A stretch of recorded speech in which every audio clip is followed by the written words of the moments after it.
एक गांव में एक बहुत ही शानदार मूर्तिकार था।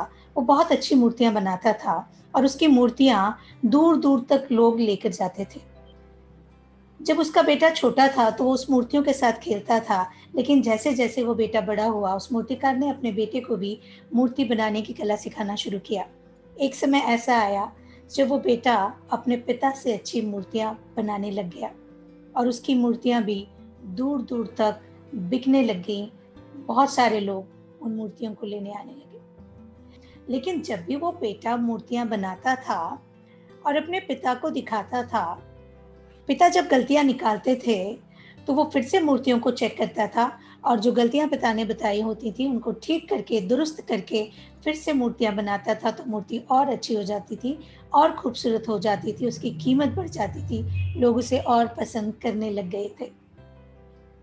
जब बहुत सारी मूर्तियां बिकने लगी, बहुत सारा यश मिल गया और बहुत सारा रुपया आने लगा, तो एक दिन उसे लगा कि मैं इतनी खूबसूरत मूर्तियां बनाता हूँ, लेकिन पिता है कि आज भी गलतियां निकालते हैं।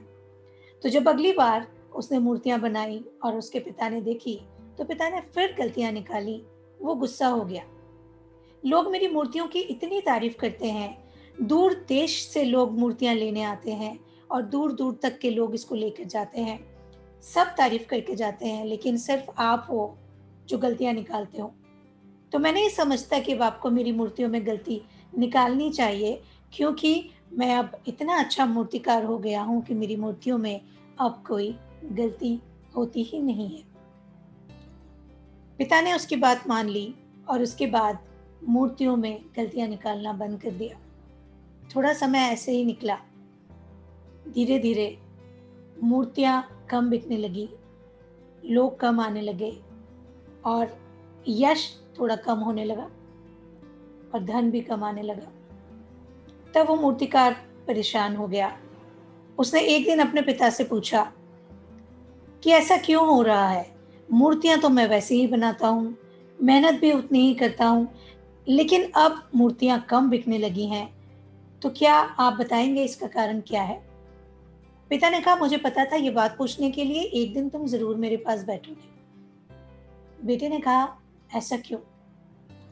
पिता ने कहा, पहले जब भी तुम मूर्तियां बनाते थे, मैं उसमें गलतियां निकालता था और मेरी गलतियों पर ध्यान देकर तुम फिर से वो मूर्तियों को चेक करते थे, फिर संवारते थे, उनका श्रृंगार करते थे। इससे उनकी कीमत भी बढ़ जाती थी, उनकी सुंदरता भी बढ़ जाती थी। लेकिन तुम्हारे मना करने के बाद मैंने उन मूर्तियों में गलती निकालना बंद कर दिया।